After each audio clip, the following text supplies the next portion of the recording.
Welcome to today's presentation by the Bethlehem NAACP, of which I, Esther Lee, am the president. Today, the subjects are going to be discussed from where do we go from here.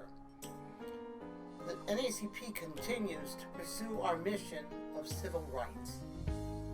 Our branch is alive and well, pursuing issues before us daily: racial disparity, homeless issues, the food needs, undereducated students, because education is one of our prime issues, economic instability, health insurance for everyone, and after 53 years since King's death, I'd say progress has been very slow. Then we monitor George Floyd's murder, which was a scene viewed nationally as the police held him down for 8 minutes and 46 seconds. This action by police set off a movement of Black Lives Matter, which prevailed throughout the country and served as a call for action and change. Police officers and law enforcement were out of control in every hamlet in town. Police reform is being challenged, and a demand for police department policies continues to be reviewed. Breonna Taylor was murdered in her bed by police as they tried to serve a no-knock warrant. Communities continue to lack economic security for Black and brown citizens. We need to address the equal pay issue. We need to ensure students are trained for employment. We assume and try to assist in accomplishing these goals to achieve, which would help to achieve racial harmony. We can't guarantee it. And improve police reform, because you know, folks, a change is gonna come.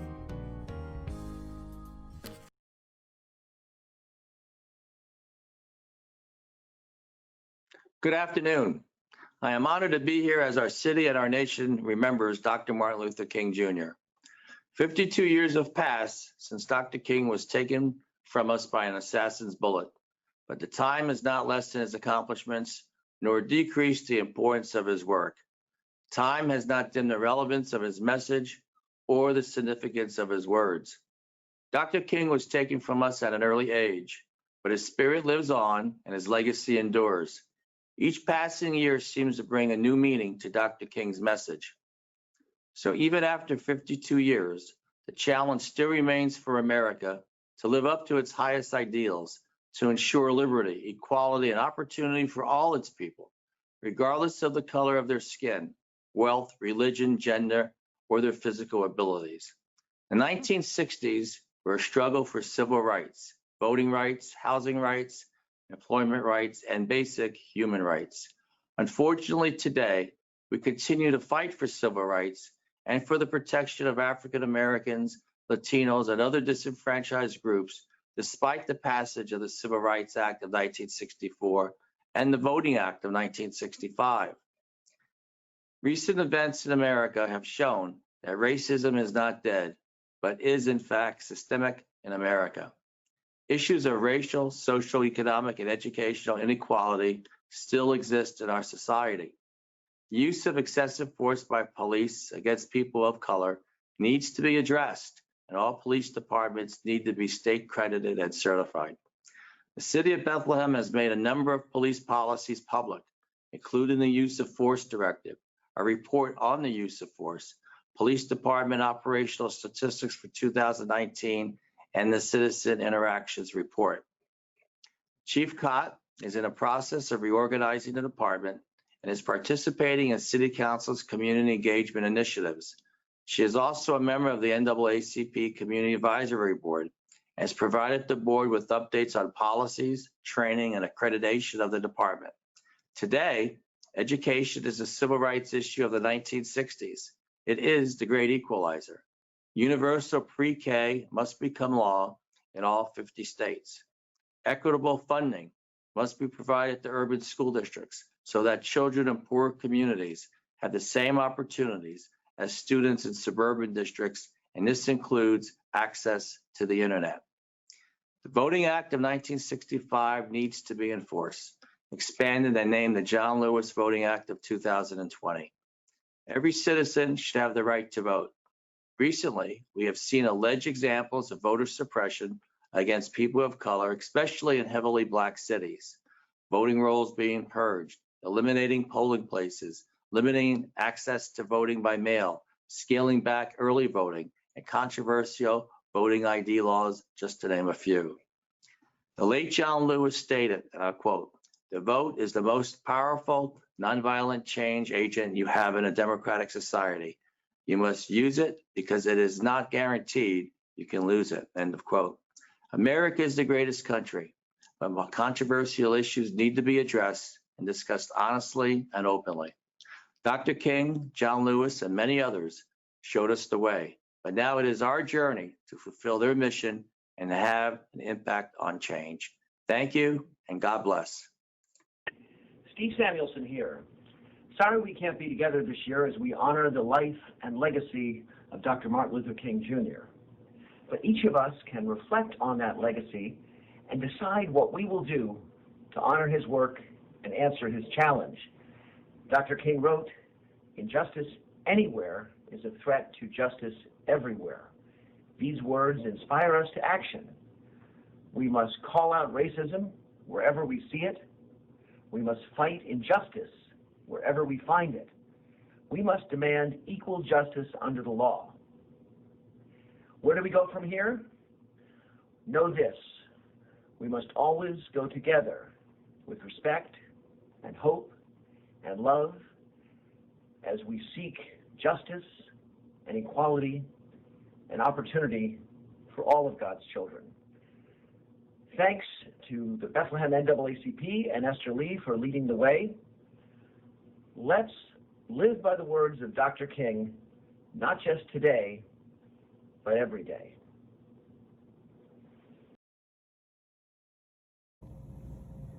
Where do we go from here?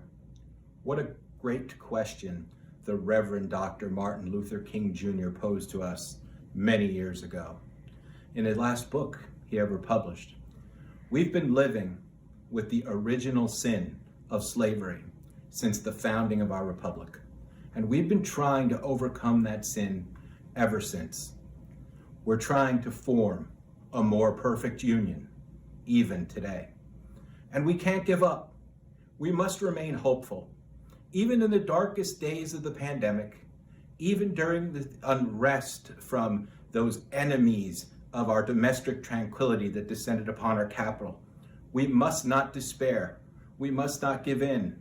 Progress can be made, and progress can continue to be made for people of color. Indeed, we must fight for that progress. We must continue to fight for that progress. We must renew the Voting Rights Act. We must make sure all people have equal access to education.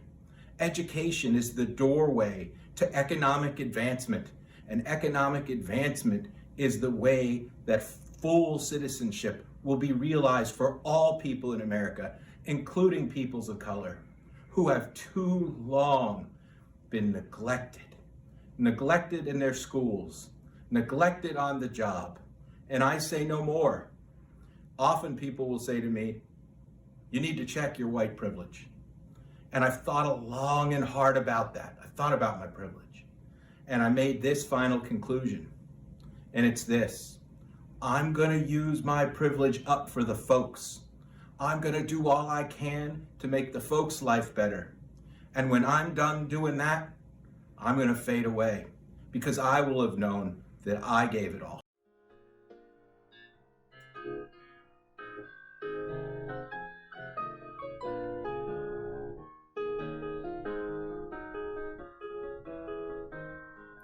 How I got over, how did I make it over?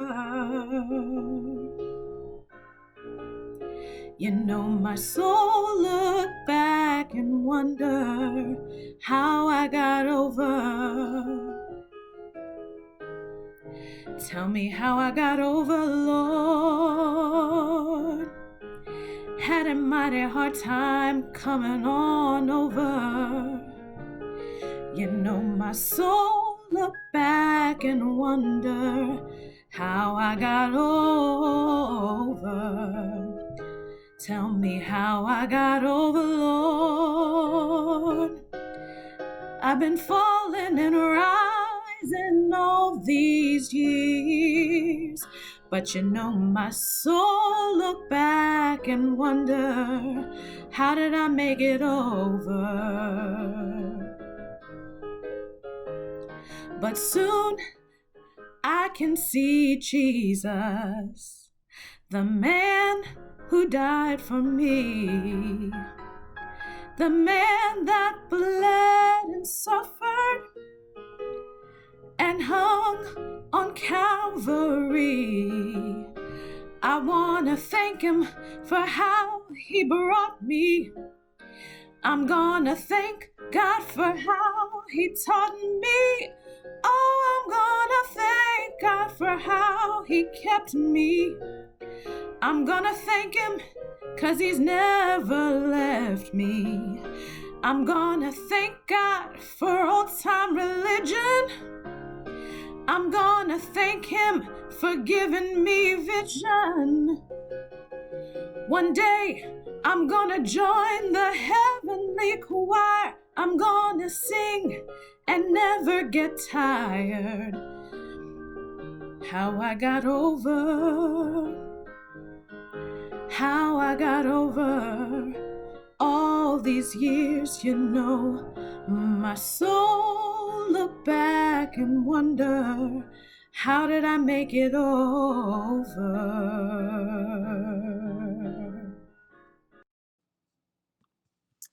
Good afternoon, and thank you for the opportunity to speak as part of the program today. It is certainly humbling and an honor. People often talk about being on the right side of history or doing the right thing. 150 years ago, that meant you were against slavery. 100 years ago, it meant you rejected Jim Crow laws. 50 years ago, it meant you believed that white and black students should be allowed to attend the same schools. Now, it is enough for some people to simply say that they voted for President Obama, they think what happened to George Floyd was wrong, and that they reject racial slurs. But that, of course, is not enough. A lot of people in our community won't even say systemic racism is real. They somehow view that statement as threatening. Understanding words and phrases like privilege and white fragility is just too much for some people. In fact, they don't want to have any conversation about the race and its influence in America in 2021. I can't quite understand that sense of fear or understand it. And I'm also not naive enough to think that we can change the way everybody feels about race in our community. I am optimistic, however, that we can influence the way our community leaders view and talk about the issue of race. 2020 reminded us of one of the most important lessons that Dr. King taught the world over and over again. Social justice is not only about a moment, it's about a system. And social justice is only within our reach if we can find a way to design systems that take into account the historical inequities that have plagued our history. It is only by discussing those failures, the funding of schools, zoning and housing codes, where highways are built, voting rights, that we can begin to understand a way forward for a brighter future. In Bethlehem, I've been trying to design systems that are rooted in equity, climate action plans, neighborhood revitalization strategies, access to high-speed internet for every citizen, and finding ways to improve city services in every neighborhood. Systemic change is the only way that we're going to be able to make substantial progress. And that change is going to make some people uncomfortable because it's going to mean looking at things differently than we have in the past. But if we're serious about that message from Dr. King, we have to uphold our responsibility to do more and create that change. 2021 is a new year, and today is a new day. Let us all leave today feeling more inspired and passionate about what is possible and our ability to create that change within our community. Our children are counting on us. Thank you. Hi, my name is Robin Hemmons Alozie, and I was asked to give a 3-minute thought on Martin Luther King's book, Where Do We Go From Here? Chaos or Community? I am born and raised in Bethlehem, and I am currently a special education teacher at Liberty High School in Bethlehem, Pennsylvania. One of the first things that come to mind when I think about the themes of this book is an African proverb that says, if you want to go fast, go alone.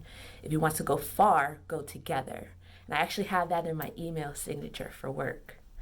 A little bit of background that Martin Luther King decided to take a break from the chaos of the civil rights movement and civil injustices that he was experiencing. And he decided to take a solo trip to Jamaica to kind of get away from it. And that is where he wrote this book. And going back to that proverb, you can see that individually he was trying to get the message out. However, he also said that it has to be everybody together as a community. If you look at that word chaos means confusion and division. And as we all have experienced in this past 4 years and even beyond, we have seen a lot of division in our country, whether it's race, whether it's economically, whether it's like health, access to health. We've seen a lot of division, and it has caused a lot of struggle within our various communities. Then we see the word community, and if you see the beginning of community, it says C-O-M-M, which reminds me of the word common. And then we see at the end, it says unity. And I think that's the key to us coming together as a community to make sure that everybody is taken care of, whether, again, that's educationally, economically, socially, spiritually, emotionally. We need to come together. There is a quote that Albert Einstein says that education is not about the facts that we learn, but it's about the way we think. And I think in education, we're starting to realize that we all may think differently, but that's the key, is being able to think commonly when it comes to overcoming and making progress with social and racial injustice. I would say that the Bethlehem community has made a lot of strides and steps to make sure that we are being more equitable. And being born and raised, here in Bethlehem, I have seen a lot of challenges. I have experienced a lot of successes and progress. So please don't get me wrong, we have a long way to go. But when you look back, we have made some strides, especially when it comes to education and economics, where we know the key, that unity, being unified. It's okay. And I think the message that we really need to put out there moving into 2021 is that it's okay to help your fellow man or woman. It is okay. You're not going to lose anything. When we work together, it makes sure that we all are better, we all are stronger, and we all will be successful. You will not lose, but you will gain. Good morning. My name is Tiwanna Hatcher, the Director of Administration at the YWCA of Bethlehem. The YWCA of Bethlehem is a nonprofit organization committed to empowering women and eliminating racism. We have served the Lehigh Valley area for nearly 100 years, providing programming to women and girls. The YWCA of Bethlehem works to build a world that works for everyone. Thank you to the NAACP of Bethlehem for inviting me to participate in this forum to honor the living legacy of Dr. Martin Luther King Jr.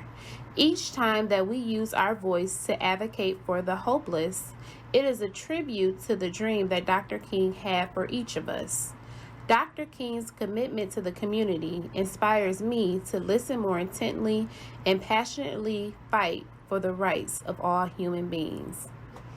In Dr. King's last book, before his assassination, he asks, "Where do we go from here, chaos or community?" Community is the foundation of advancing policies that dismantle the systemic barriers that we face today. The community is where we discover answers to problems, resources are shared, and strategy is conceived. We know that reducing discrimination against minorities increase economic growth for everyone. The entire community improves when inclusive policies are enforced. As a community of leaders, we have the task of using our collective voice to advance the needs of the community. Choosing community means that we use each opportunity to advocate for human rights and offer a sense of hope for everyone. Precious Lord, take my hand, lead me on, help me to stand. I am tired, I am weak, I am worn.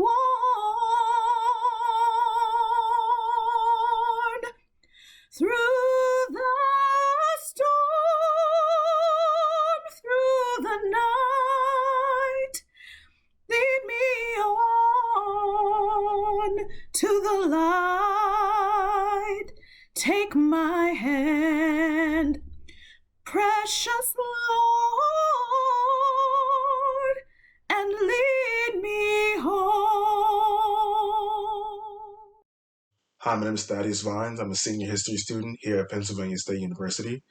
I also minor in educational policy, and I'm grateful to be a part of this opportunity where we can collectively come together and acknowledge the life and legacy of Dr. King and celebrate not only his impact on our community, but on the entire world.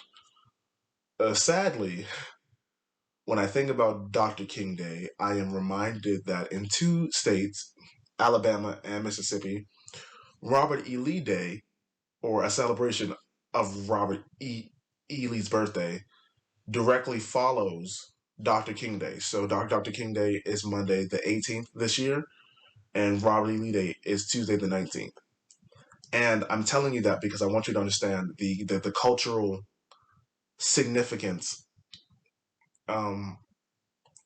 that racist history, racist figures, racial ideas still play in certain states and local governments and municipals, and even in the federal government.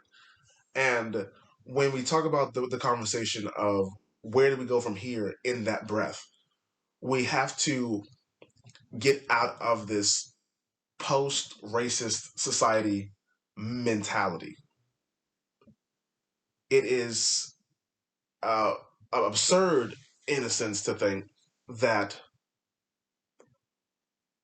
especially off the cusp of 2020, it's absurd to think that we live in a post-racist society and that we are here and it's good enough. We understood that we were disproportionately affected by the pandemic, and we have always had a economic pay gap, and that we don't have adequate health care. We have always understood that, and we have to come to a place where we intellectually, honestly acknowledge that, and we have to have brutally honest conversation about it and say, hey, yo, guy, this doesn't make sense. This sounds stupid. This is disrespectful and offensive to my culture for you to ask Black people in Alabama and in Mississippi to celebrate a day of a guy whose only intention was to keep the enslaved. And so how do we change stuff like that? We become intentional about implementing public office and voting in people who value us and value our culture. That's where we go from here. Hello, my name is Janine Santoro. I am an adult services technician at the Bethlehem Area Public Library Southside Branch, and I am also a ruling elder and candidate for ordination with the Presbyterian Church USA. And as I am reflecting on the legacy of Reverend Dr. Martin Luther King and his text, Where Do We Go From Here, Chaos or Community?, I am reflecting on 2 different quotes. The first one, he says, "A true revolution of value will soon cause us to question the fairness and justice of many of our past and present policies. We are called to play the Good Samaritan on life's roadside, but that will be only an initial act. One day, the whole Jericho Road must be transformed so that men and women will not be beaten and robbed as they make their journey through life." A second quote, he says, "A genuine revolution of values means in the final analysis that our loyalties must become ecumenical rather than sectional. Every nation must now develop an overriding loyalty to mankind as a whole in order to preserve the best in the individual societies. This call for a worldwide fellowship that lifts neighborly concern beyond one's tribe, race, class, and nation is in reality a call for an all-embracing and unconditional love for all men." When I reflected upon these 2 quotes, I was inspired to write a poem. This poem is called The Invitation. Did you get your invitation? No, not in the mail, for it would get lost in the chaos on Jericho Road, but in the conversation. Did you miss it? It came prefaced with a "one day," but still it awaits your response today with great love and eagerness. What is it? Your response, I mean. Somewhere after the ellipsis, 3 little dots, each lying in wait, beckoning, tugging, connecting you to the destination, beloved community. A place, no, a vision, waiting for you to be brave enough to be loved so that you can sit at the same table with ones that you might have othered, the ones that you might have stifled, accused, or ignored when justice came up too short, too late, or simply didn't come.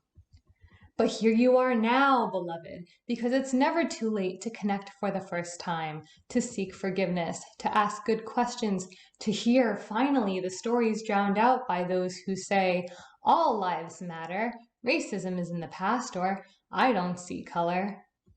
Bring you, yes, my friend, all of you to this table, for there is room. A space meant just for you, a space that announces your place in a solution so brilliant that only you could help think of it.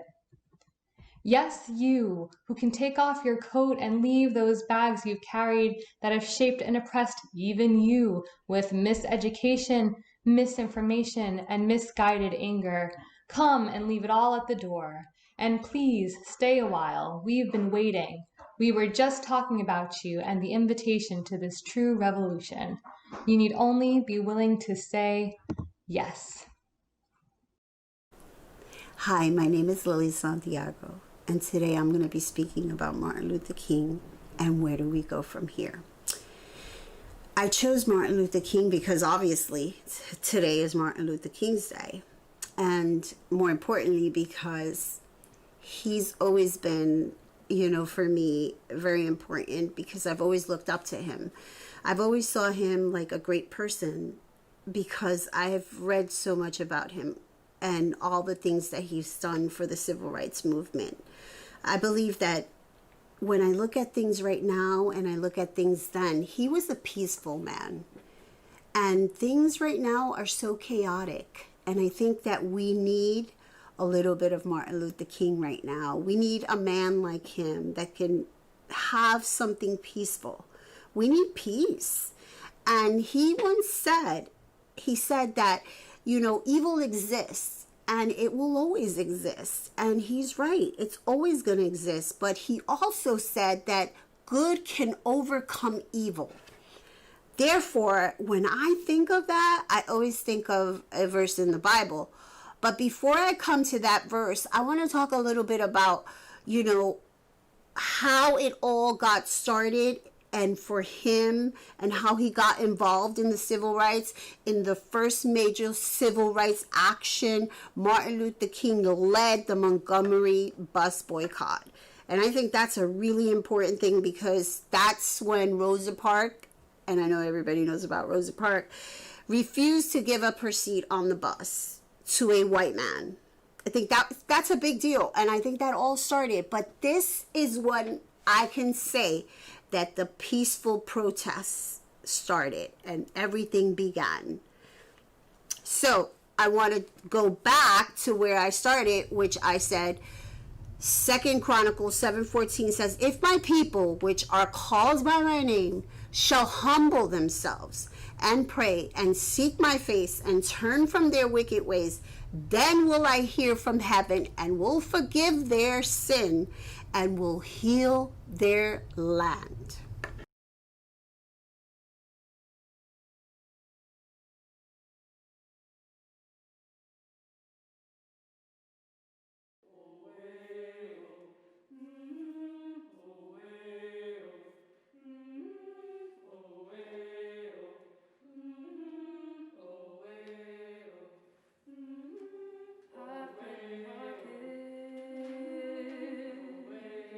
My face turned to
My name is Dr. Denise Francois-Seeney. I'm the Dean for Business and Industry at Northampton Community College, located in Bethlehem, Pennsylvania.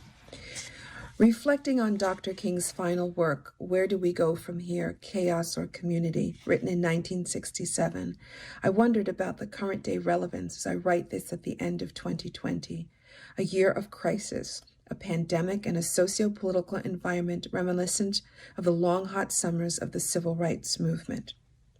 King's treatise is on the state of race relations within the context of U.S. civil rights struggles. Specifically, the roadmap of the book is, and I quote, a call to Black people to amass the political and economic strength to achieve their legitimate goals, unquote. Financial solvency allows us to make choices, to leverage other types of resources. Wealth may begin in the mind, but ends in the purse. What is needed is also to overcome poverty as a state of mind, which breeds a cycle of poverty. In order to build wealth, long-term planning is a good start, and a commitment to that plan and to yourself is crucial. It stops with asking for a seat at the table. That table was not set or created with you or me in mind. Rather, build your own table. Find the courage to leave the table when respect is not being served. What made Black Wall Street or the Rosewood communities, for example, successful was that they were self-sustaining strength and support for the African-American communities. The community was our extended family that wanted our success. What does that mean for us in the here and now? How does one create generational wealth, for example? Clearly, closing the gap between households will be difficult. Bridging the racial wealth divide could take decades. However, just because something is difficult does not mean that it cannot be conquered. A better job at extending the lifespan of the dollar within the community is needed, and there's no time like the present to do so.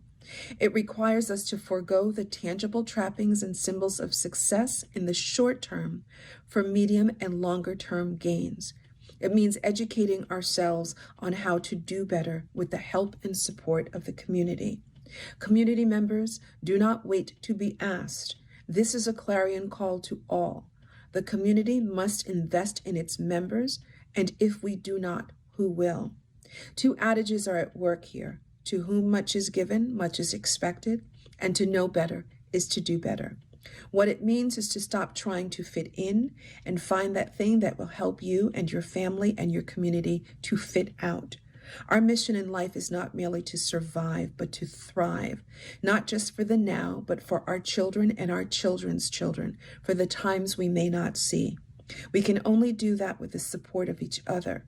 It's not what you are that holds you back. It's who you think you are not. Nah-tarsha Cherry here, and there's a question this year on the table. Where do we go from here? And I'm so glad you asked that question, and I'm going to answer it with a title. The conversion of the American cash cow. That's right. When I talk about cash cow, I talk about us as an African American community. The only conversion that we have seemed to have made since landing over here is that where we were the cash cow by force, now it appears like we've become the cash cow by choice. Now, there were a group of very special African American people in the 1920s in Tulsa, Oklahoma, that formed such an amazing financial business conglomerate that they named it the Black Wall Street. In 1921, people were so angry, the powers that be were so angry that they burned it down. That was 100 years ago. We're in the year of 2021, 100 years. Why are we still sweeping up ashes? Why are we still smelling the stench of smoke? Why have we not galvanized? What happens when we just let this thing ride for what it is? It shouldn't take the tragedies that have befallen our community to get us thinking about this thing differently. We want to talk about Black economic empowerment. We talk about it as if it's a new thing. It's a very old concept. We've done it before. And I'll give you another example.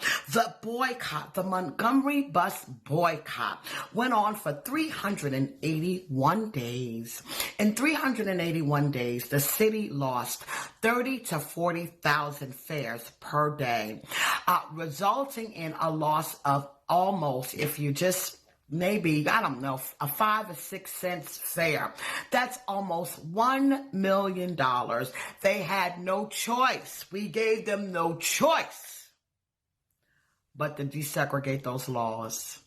If we did that then, surely with what we know, we can do it now. Let's just convert this American cash cow issue. We have been the cash cow.